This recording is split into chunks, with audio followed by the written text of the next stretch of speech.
Kaya pinasyalan ko yung ano ko, yung pechay ko na ano, this is 28 days, di ba? Ang 28 days pala ay pwede ka nang mag-harvest. Nag-start ito ng 28 days na, pero minsan na akong nag-harvest dito, kasi medyo malalaki na. Nung umulan, mas lalo siyang umakbong sa yung ganda yung ano niya. Dito lang, dito sa harapan ng bahay ko, gilid ito ng kalsada. Mismo sa harap ng bahay ko po ito. At may mga followers sa Uncle Art dito na kumakain. Ito yung breakfast po nila. So, ito yung mga followers, subscribers, supporters po ng Uncle Art. So, hi na lang kayo dyan. Hi guys. Ayun kinakain nila. That is siomai rice. That is 38 pesos only. So, total Christmas na ngayon. So, magbibigay tayo ng t-shirt sa kanila, tiki-isa. Ayun, ito yung bibigyan ng Uncle Art na t-shirt, tiki-isa sila. Depende sa mga kulay na gusto nyo ba. Hindi pare-pares ang kulay, magkakaiba. Ito, ayun yung binigay ng Uncle Art na Calvin, pa-shout out. Shout out ko ni Arthur Away kan Mario Albester. Okay. Shout out ko ni Remerson Rosales, Lester Gala. Shout out sa tatay ko pala dyan. Okay, thank you sir.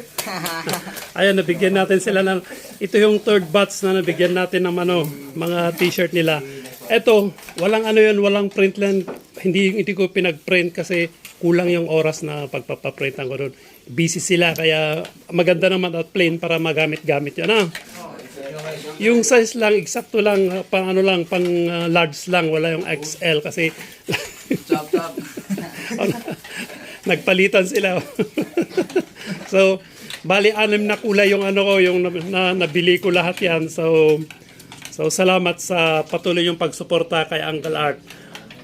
Eto, pag kumakain sila dito, hindi libre yon, may bayad pa rin yon, pero affordable kasi yung yung presyo nila is, ang presyo ng Uncle Art is pangmasa lang, that is 38 pesos.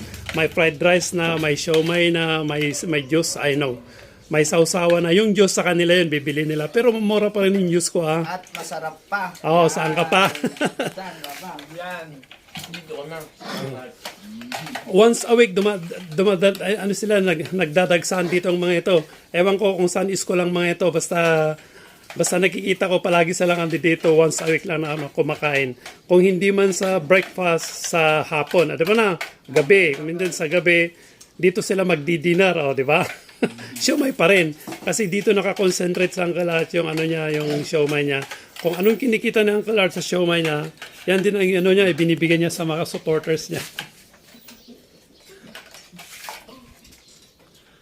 Okay, thank you. Bye-bye.